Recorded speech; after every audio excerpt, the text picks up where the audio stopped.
ओम नमोर्यंताणं नमो सिद्धाणं नमार्याणं नमो वज्रायाणं नमो लोहे सव्वसावणं मंगलं भगवान् वीरो मंगलं गौतमो गणी मंगलं कुन्दकुन्दार्यो जैनधर्मोऽस्तु मंगलम्। ओंकारबिंदु संयुक्तं नित्यं जायन्ति योगिनः कामदं मोक्षदं चैव ओंकाराय नमो नमः। अहोपकार जिनवरनो कुंदनो ध्वनि दिव्यनो जीन कुंद ध्वनि आप्या अहो आ गुरु काननो तुझ ज्ञान ध्यान नो रंग अमया दर्श रहो ओ शिव पद तक तुझ संग माता हाथ करो। आ अष्टपाहुड़ नामनु अध्यात्मशास्त्र है। भगवत कुंकुंदाचार्य देवे अष्टपाहुड़ में त्रीजू पाहुड़ चारित्र पाहुड़ मांगलिक करीने अर्यंत भगवान ने वंदन करीने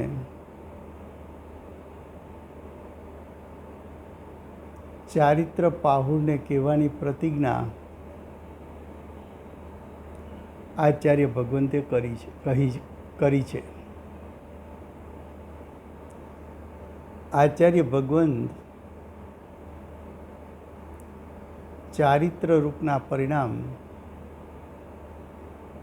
इने जीवना परिणाम कह्या।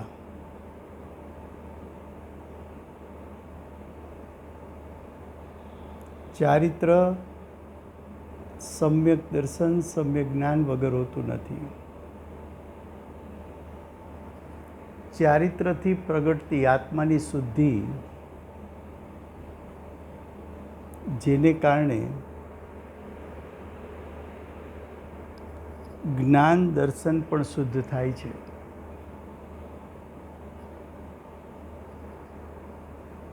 एवुं आचार्य भगवंते कह्युं। त्यार पछी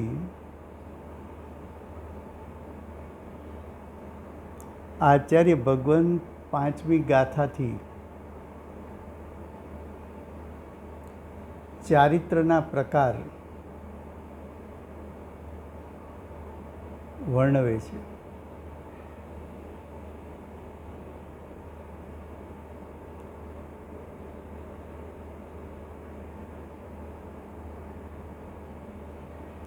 चारित्र दशानु वर्णन एटले खरेखर साधक दशानु वर्णन है। खरेखर मोक्ष मार्गनु वर्णन है।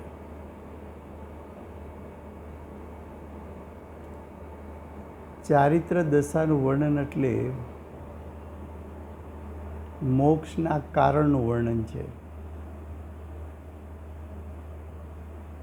चारित्र दशानु वर्णन एटले शुद्धाशुद्ध दशानु वर्णन है। चारित्र दशानु वर्णन एटले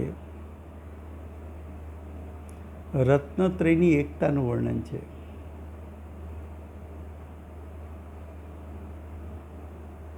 चारित्रनु वर्णन एटले सम्यक दर्शन सम्यक ज्ञान ने मुख्य राखीने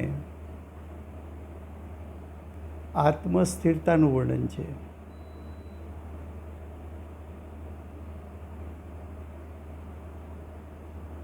ચારિત્ર દશાનું વર્ણન એટલે જીવની શુદ્ધાશુદ્ધ દશા અને પરિપૂર્ણ શુદ્ધ દશાનું વર્ણન છે.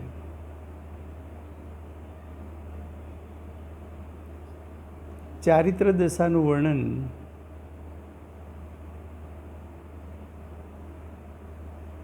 પ્રવચન સારે કર્યું, પંચાસ્તિકાએ કર્યું, નિયમ સારે કર્યું, અષ્ટપાહુડે પણ કર્યું. સમયસા ગ્રંથ એ સમ્યક દર્શનની મુખ્યતાથી વર્ણન હોવાથી નિજરા અધિકારમાં સમ્યક દ્રષ્ટિના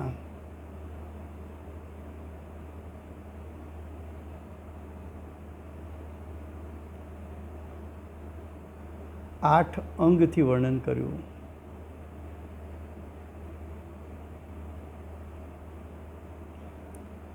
વિવિધ આચાર્યોએ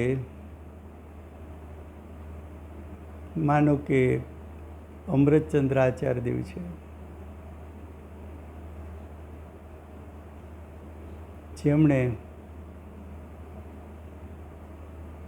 સ્વતંત્રપણે ગ્રંથ રચના કરી પુરુષાર્થ સિદ્ધિ ઉપાય, એમાં પણ ત્રીજો અધિકાર સમ્યક ચારિત્રનો લીધો.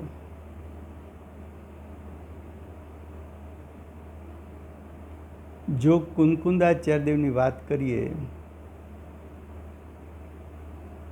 તો પાંચેય પરમાગમમાં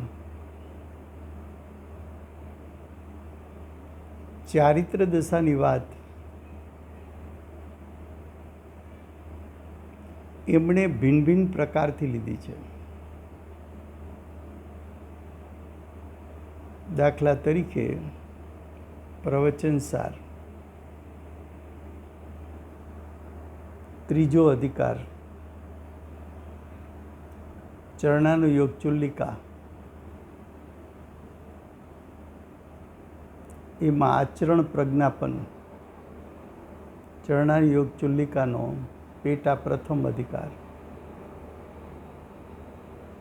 ત્યાં ખરેખર વર્ણન ચારિત્રનું શ્રેણી આરોહણ કરનાર મુનિરાજ માટે કરવું છે. ચરણાનુયોગનો બીજો પેટા અધિકાર મોક્ષ માર્ગ પ્રજ્ઞાપન,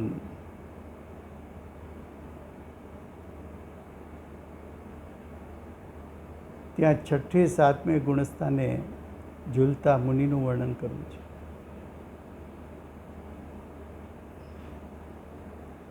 ચરણાનુયોગ ચુલ્લિકાનો પેટા ત્રીજો અધિકાર શુભ પરિણામ અધિકાર,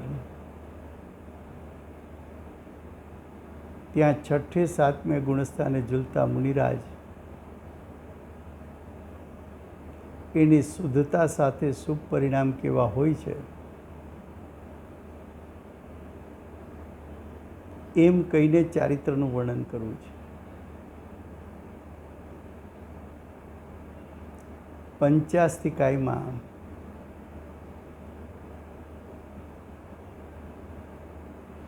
પોતાના અસ્તિત્વમાં સ્થિરતા, પોતાના આત્મ સ્વભાવમાં સ્થિરતા,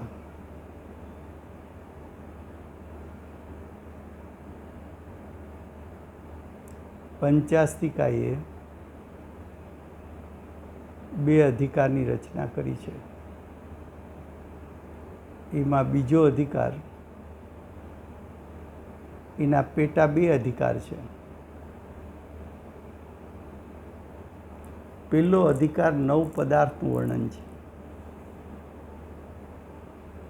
એના શ્રદ્ધાન અને જ્ઞાન કરવાથી સમ્યક દર્શન સમ્યક જ્ઞાન પ્રગટે અને બીજા અધિકારનો પેટા બીજો અધિકાર મોક્ષ માર્ગ પ્રપંચ, ત્યાં સમ્યક ચારિત્રનું વર્ણન કરવું છે.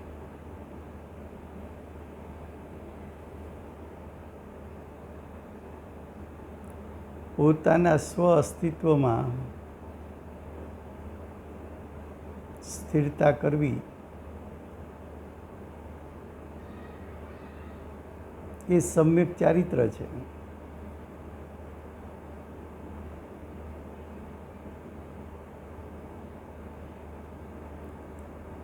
નિયમસારની વાત લો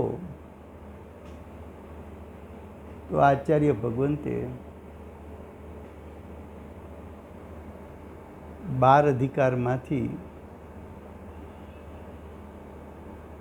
9 અધિકાર સમ્યક ચારિત્રના વર્ણન કર્યું છે. એમાં ચોથો અધિકાર વ્યવહાર ચારિત્રથી વર્ણન કર્યું. 5 મહાવ્રત, 5 સમિતિ, 3 ગુપ્તી ને સાચા દેવશાસ્ત્ર ગુરુનું આરાધન, એમને એ વ્યવહાર ચારિત્ર.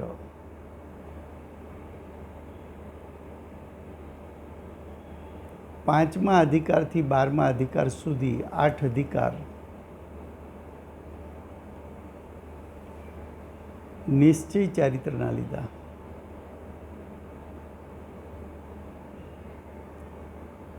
પ્રતિક્રમણ, પ્રત્યાખ્યાન, આલોચના,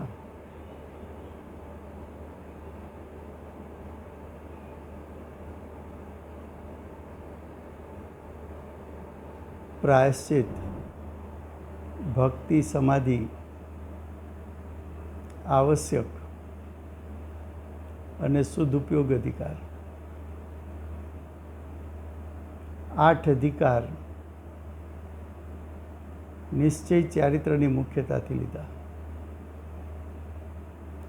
આખા નિયમસારમાં ચોથા અધિકારથી 12મા અધિકાર સુધી મુનિરાજના ચારિત્રનું વર્ણન કરવું છે.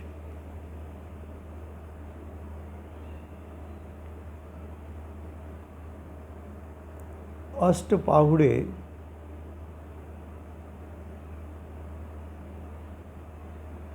જુદા પ્રકારથી વર્ણન કર્યું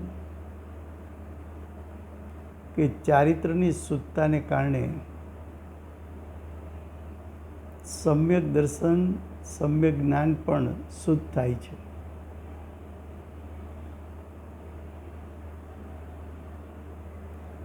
એટલે કે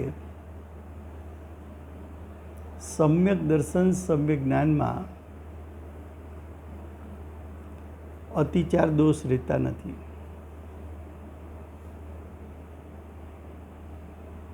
સમ્યક દ્રષ્ટિને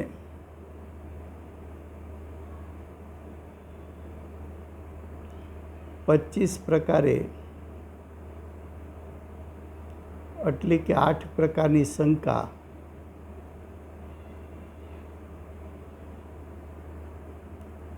એનો નાશ કરીને નિશંકિતપણું પ્રગટ થાય છે. 3 પ્રકારની મૂઢતા,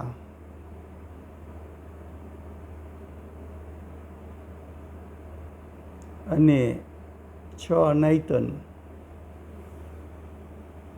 એના ત્યાગથી ગ્રહિત મિથ્યાત્વ જાય છે.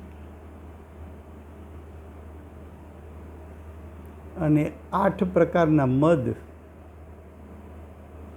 એમ 25 પ્રકારના દોષ રહિત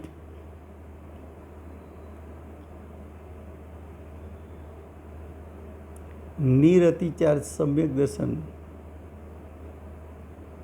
અને એની સાથે રહેલું જ્ઞાન,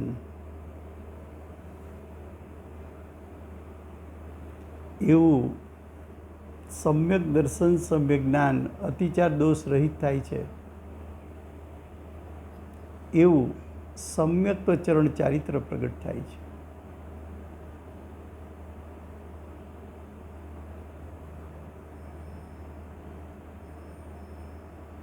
સમ્યક ચારિત્રનું વર્ણન જ્યારે કરાય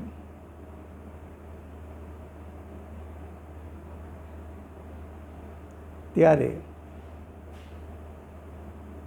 નિરતિચાર સમ્યક દર્શનનું વર્ણન કરવું હોય તો ચોથા ગુણસ્થાનથી પણ થાય.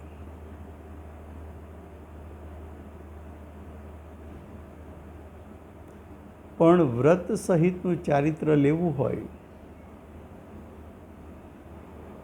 તો પંચમ ગુણસ્થાનથી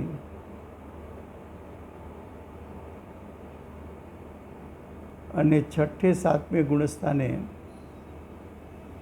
મુનિદશાથી ચારિત્રનું વર્ણન થાય અને ત્યાર પછી શ્રેણી આરોહણ કરીને 12મા ગુણસ્થાનના અંતે ચારિત્રની પૂર્ણતાનું વર્ણન થાય.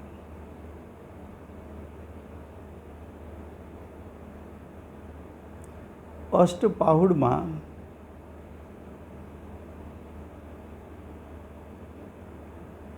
ચારિત્રથી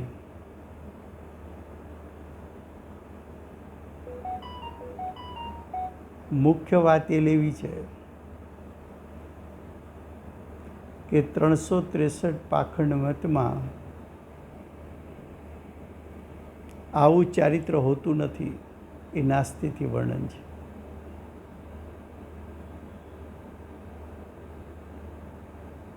સ્ત્રી દશામાં મુનિપણાનું ચારિત્ર પ્રગટ થઈ શકતું નથી. માટે સ્ત્રીનો સ્ત્રી પર્યાયમાં મોક્ષ થતો નથી.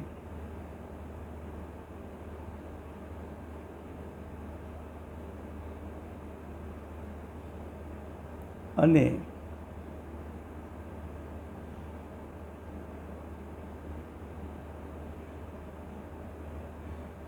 ભાવલિંગ વગરનું દ્રવ્યલિંગ લે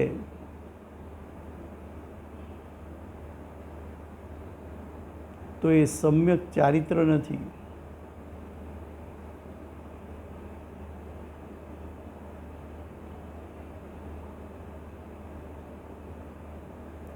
અન્ય મતના સાધુઓ એની બાહ્ય ક્રિયાઓ કેવી કેવી જોવા મળે અને એવી ક્રિયાઓ જે પાડે છે, એવી ક્રિયાઓ જોવા મળે છે, એ ખરેખર સાધુપણાનું ચારિત્ર છે નહીં.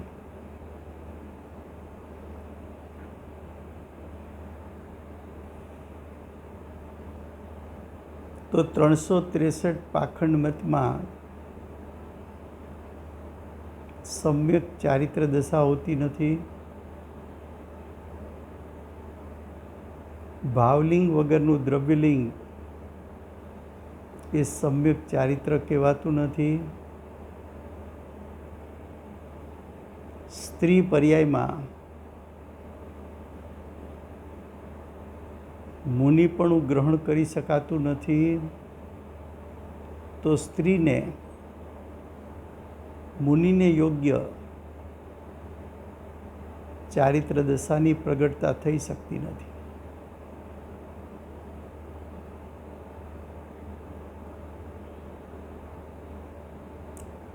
હવે જો ચારિત્ર દશાનું વર્ણન કરીએ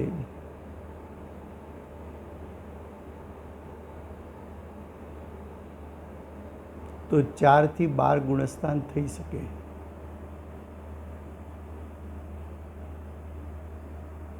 અહીંયા ચારિત્ર પાહુડમાં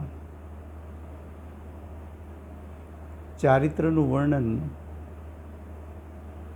સમ્યક દ્રષ્ટિનું સમ્યક ચારિત્ર, શ્રાવકનું સમ્યક ચારિત્ર અને મુનિનું સમ્યક ચારિત્ર એનું વર્ણન કરવું છે.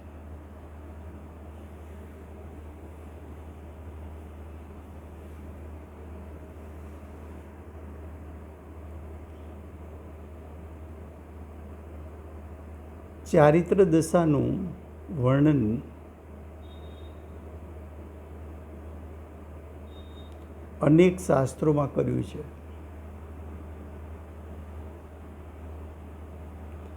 અનેક શાસ્ત્રોને સૂક્ષ્મતાથી અભ્યાસ કરવામાં આવે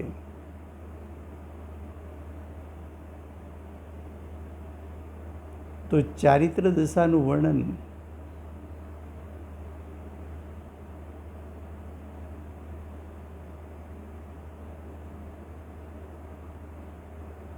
બે પ્રકારે કરવામાં આવે છે. શાસ્ત્ર કોઈ પણ હોય,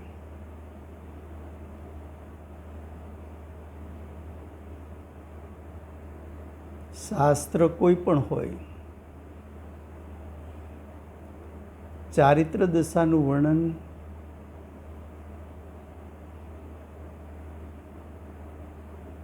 બે પ્રકારથી વધારે પ્રકારે કરાતું નથી.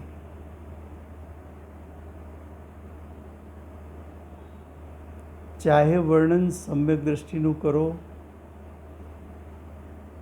ચાહે વર્ણન શ્રાવકનું કરો, ચાહે વર્ણન મુનિરાજનું કરો, કે ચાહે વર્ણન શ્રેણી આરોહણ કરનાર મુનિરાજનું કરો,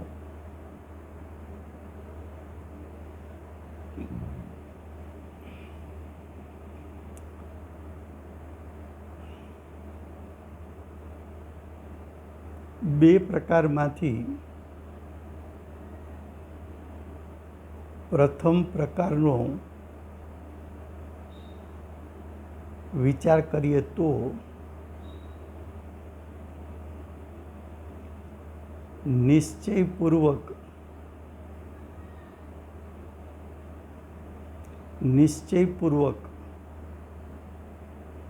સાધકનો વ્યવહાર કેવો હોય છે,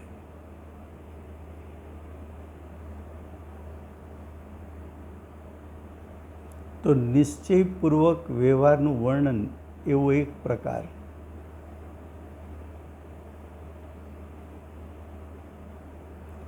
અને બીજો પ્રકાર જે ચારિત્ર દશા પ્રગટ થઈ એનું વર્ણન કર્મ સાપેક્ષ કરવું.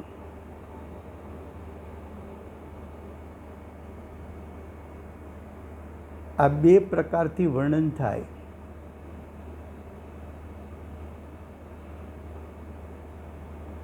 ચતુર્થ ગુણસ્થાન વર્તી સમ્યક દ્રષ્ટિ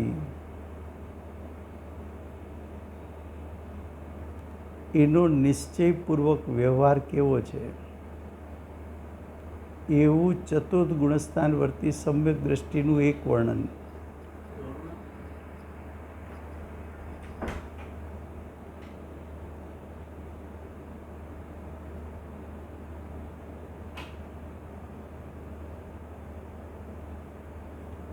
ચતુર્થ ગુણસ્થાન વર્તી સમ્યક દ્રષ્ટિનું બીજું વર્ણન કે સમ્યક દ્રષ્ટિને પ્રગટ થયેલી ચારિત્રની શુદ્ધતા એનું કર્મ સાપેક્ષ વર્ણન કરવું.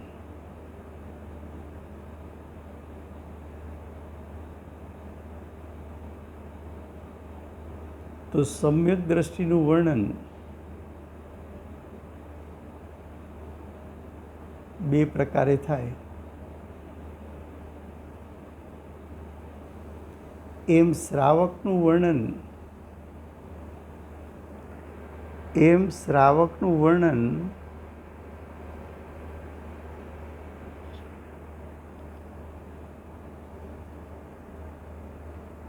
પણ બે પ્રકારે થાય.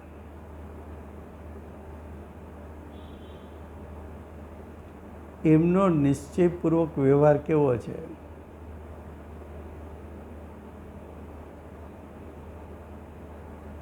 અને શ્રાવકને પ્રગટેલી ચારિત્રની શુદ્ધતા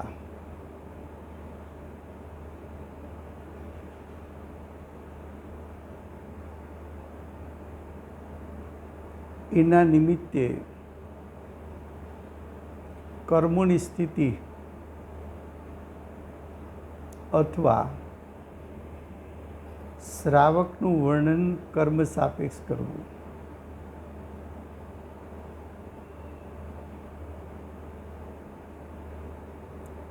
છઠ્ઠે સાતમે ગુણસ્થાને ઝૂલતા મુનિરાજ એનો નિશ્ચયપૂર્વક વ્યવહાર કેવો?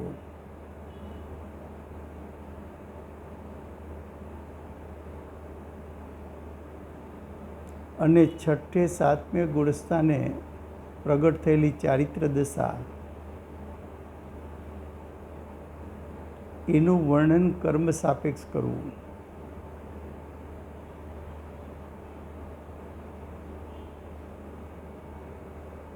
શ્રેણી આરોહણ કરનાર મુનિને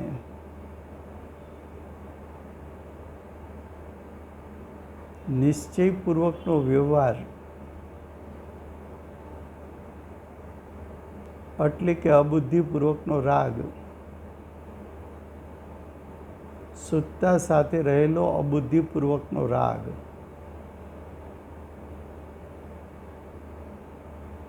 અને શ્રેણી આરોહણ કરનાર મુનિરાજને એની ચારિત્ર દશાનું વર્ણન કર્મ સાપેક્ષ કરવું. તો ચારિત્ર દશાનું વર્ણન એક તો નિશ્ચયપૂર્વક વ્યવહાર એવો એક પ્રકાર, અને બીજો પ્રકાર કર્મ સાપેક્ષ વર્ણન કરવું.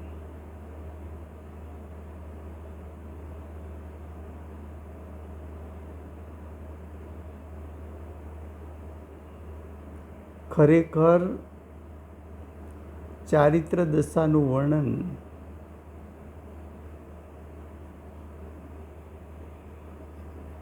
જો કરવા જઈએ તો 100-200 કલાક પણ ઓછી પડે.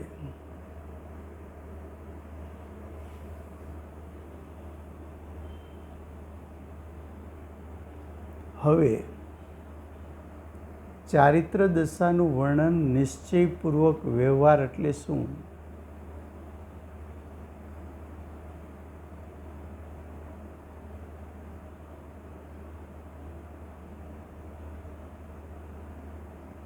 તો કે નિશ્ચયપૂર્વક વ્યવહાર એટલે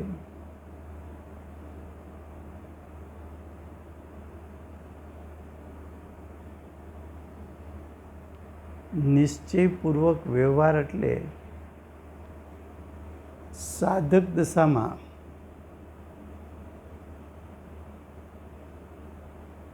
આંશિક શુદ્ધતા કેટલી પ્રગટ થઈ છે એ શુદ્ધતાનું વર્ણન કરવું એ નિશ્ચય વર્ણન છે.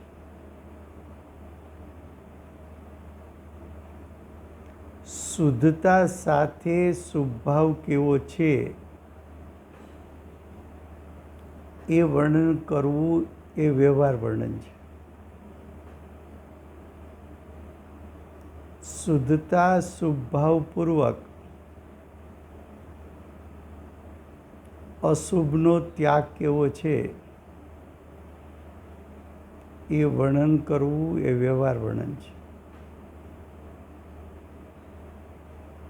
શુદ્ધતા શુભભાવ ને અશુભના ત્યાગપૂર્વક શરીરની ક્રિયા કેવી છે તેનું વર્ણન કરવું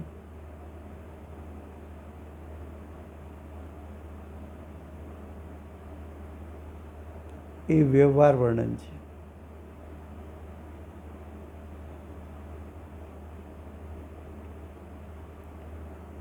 શુદ્ધતા પૂર્વક શુભભાવ અશુભનો ત્યાગ શરીરની ક્રિયાપૂર્વક બાહ્ય ત્યાગ કેવો છે એનું વર્ણન કરવું એ પણ વ્યવહાર વર્ણન છે.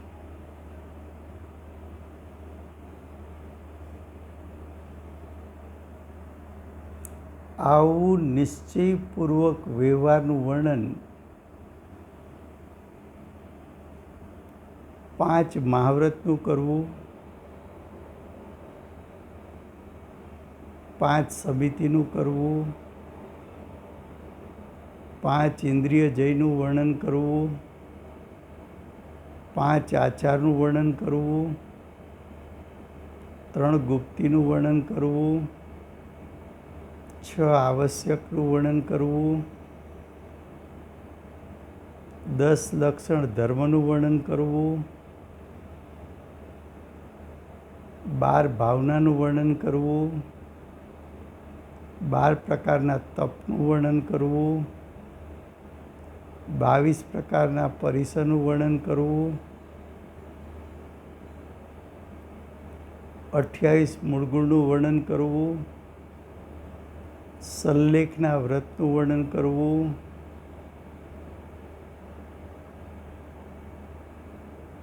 સાચા દેવશાસ્ત્ર ગુરુની આરાધનાનું વર્ણન કરવું,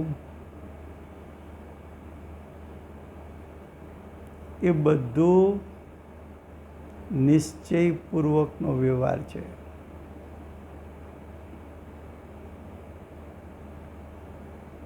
ભગવાનની ભક્તિનું વર્ણન કરવું, પ્રાયશ્ચિતનું વર્ણન કરવું, એ બધું વર્ણન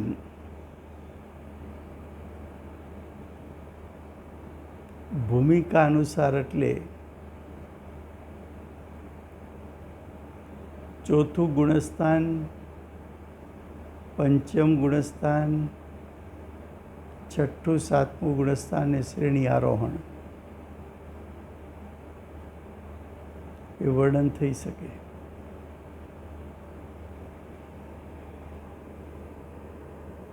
હવે ચારિત્ર દશાની પ્રગટ થયેલી શુદ્ધતા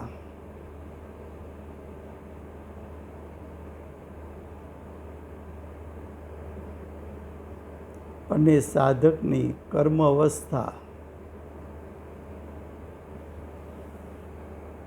તો ચારિત્ર દશા અને કર્મ અવસ્થા એની વચ્ચે નિમિત્ત નૈમિત્તિક સંબંધ છે. ચારિત્ર દશા અને દ્રવ્ય કર્મ વચ્ચે નિમિત્ત નૈમિત્તિક સંબંધ છે.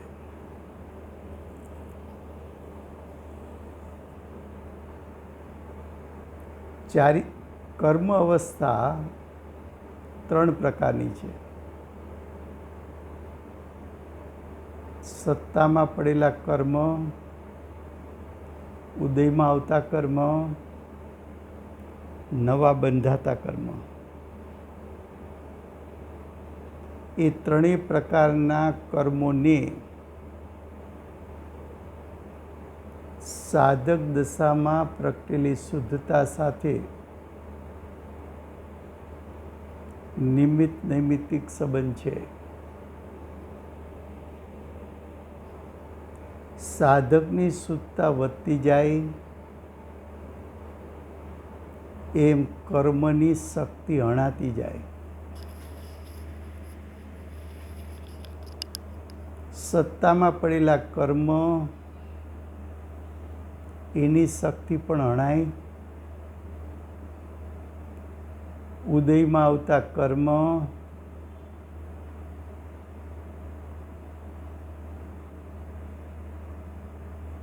એને ફળ આપવાની શક્તિ હણાય, નવા બંધાતા કર્મ હીન શક્તિવાળા બંધાય.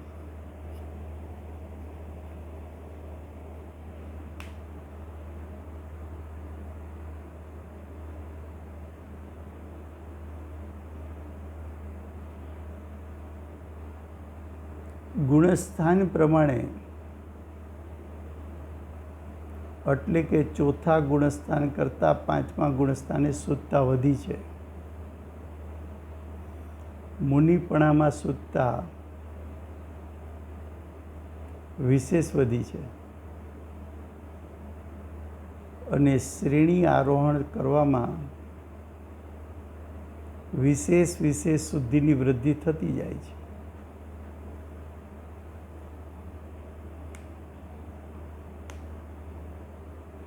જેમ શુદ્ધિની વૃદ્ધિ થાય છે તેમ સત્તામાં પડેલા કર્મ સ્થિતિ અનુભાગ ઘટતા જાય છે,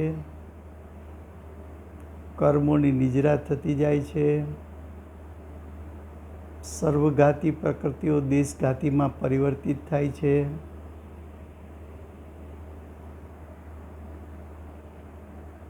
સત્તામાં પડેલા કર્મોની ફળ આપવાની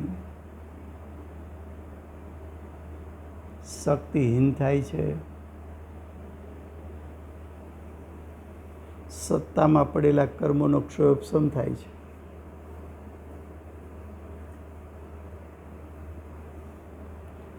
ઉદયમાં આવતા કર્મ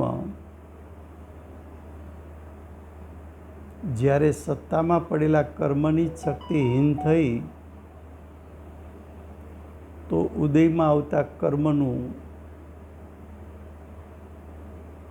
ફળ આપવાનું જોર ઘટી જાય છે.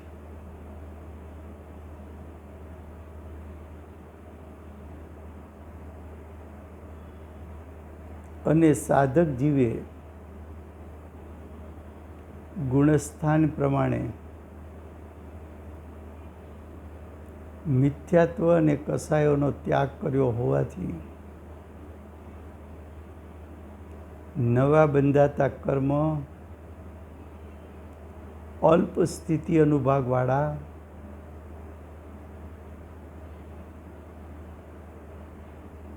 બંધાય છે. જ્યારે કર્મોથી વર્ણન કરવું હોય ત્યારે શાસ્ત્રમાં વર્ણન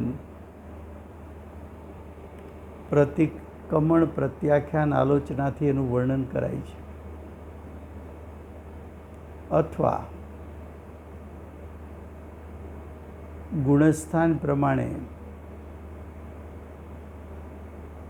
સત્તામાં કેટલા પ્રકારના કર્મ હોય, ગુણસ્થાન પ્રમાણે કેટલા કર્મનો ઉદય હોય, ગુણસ્થાન પ્રમાણે કયા કર્મોથી જીવ બંધાય. તો ગુણસ્થાનથી વર્ણન કરવું એ પણ કર્મ સાપેક્ષ ચારિત્ર દશાનું વર્ણન છે.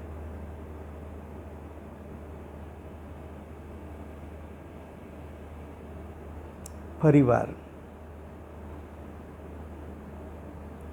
સાધક દશાનું વર્ણન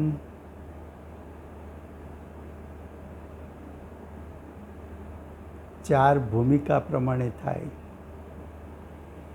સમ્યક દ્રષ્ટિનું વર્ણન થાય,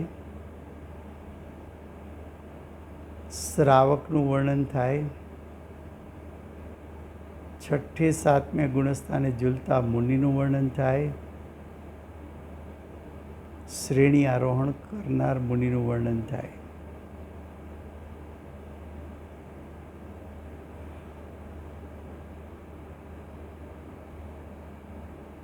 સમ્યક દ્રષ્ટિ કરતા શ્રાવકની શુદ્ધિ વધુ છે, કસાય ઘટતો છે. શ્રાવક કરતાં મુનિની શુદ્ધિની વૃદ્ધિ અનેક ગણી છે, કસાય અનેક ગણો ઘટતો જાય છે.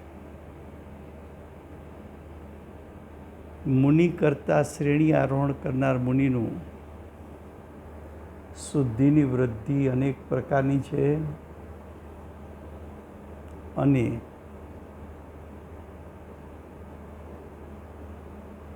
કસાયનું અનેકપણું ઘટવાપણું છે. કસાયનું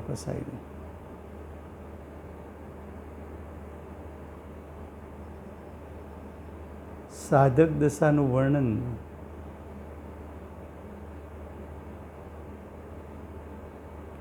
ભૂમિકા પ્રમાણે ચાર પ્રકારે કહ્યું, વર્ણવી શકાય. અને સાધક દશાનું વર્ણન એક વર્ણન ચારેય ભૂમિકામાં નિશ્ચયપૂર્વક વ્યવહારથી કરી શકાય અને બીજું વર્ણન કર્મ સાપેક્ષ કરી શકાય.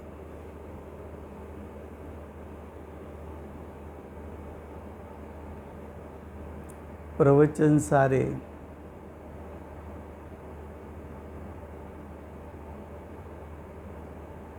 ચરણાના યોગ ચુલ્લિકામાં આચરણ પ્રજ્ઞાપનમાં મુનિનું આચરણ નિશ્ચયપૂર્વક વ્યવહાર કેવો હોય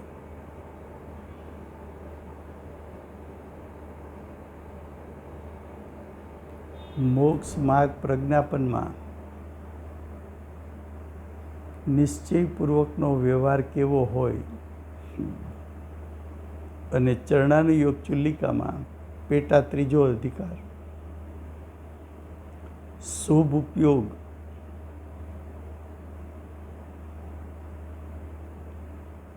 શુભ ઉપયોગીનું વર્ણન એ પણ નિશ્ચયપૂર્વકના વ્યવહારનું વર્ણન છે.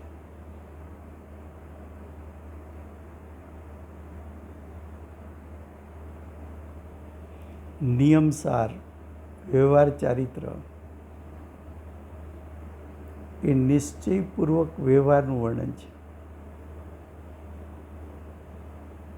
પણ પ્રતિક્રમણ પ્રત્યાખ્યાન આલોચના કર્મ સાપેક્ષ વર્ણન છે.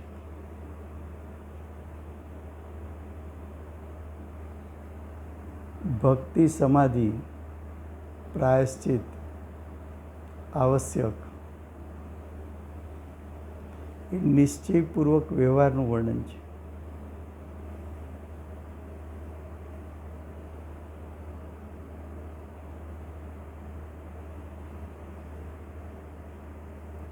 તો વિવિધ શાસ્ત્રોએ વિવિધ પ્રકારનું ચારિત્રનું વર્ણન કર્યું છે.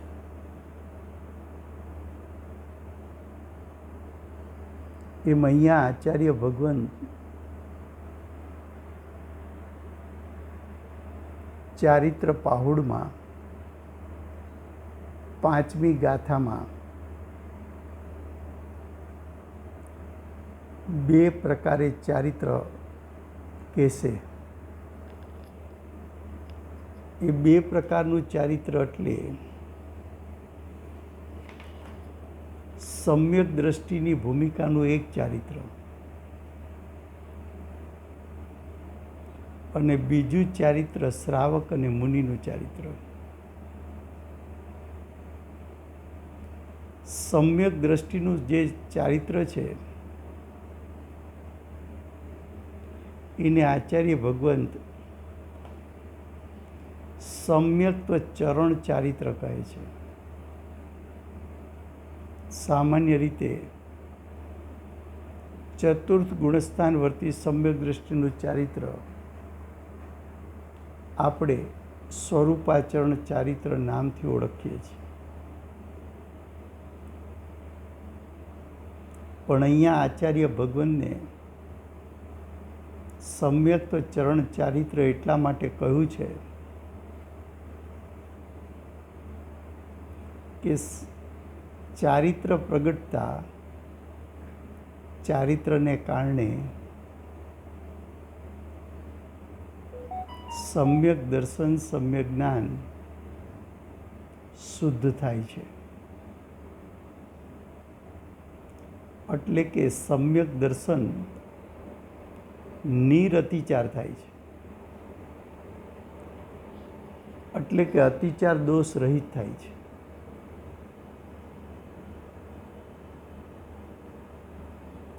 માટે અહીંયા નામ આપ્યું છે સમ્યક્ત ચરણ ચારિત્ર.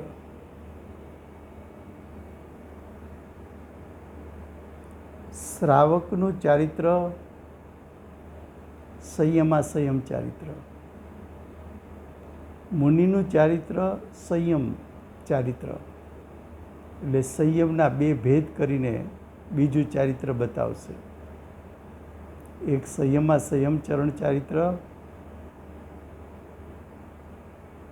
અને એક સંયમ ચરણ ચારિત્ર. તો ગાથા 5 એ નેક્સ્ટ સ્વાધ્યાયથી ચાલશે. સમય થયો છે.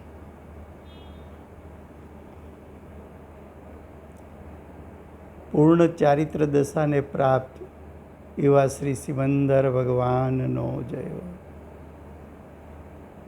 સકલ ચારિત્રના ધારક શ્રી કુંકુંદાચાર્ય દેવનો જય હો. સમ્યક્ત્વ ચરણ ચારિત્ર ને ધરનાર પરમ કૃપાળુ શ્રી સદગુરુદેવનો જય હો. સમ્યક્ત્વ ચરણ ચારિત્ર ગુરુના ઉપદેશથી પ્રાપ્ત કરનાર પ્રસમમૂર્તિ ભગવતી માતનો જય. અષ્ટ જીનવાણી માતનો જય. પરમ દિગંબર જૈન ધર્મનો જય.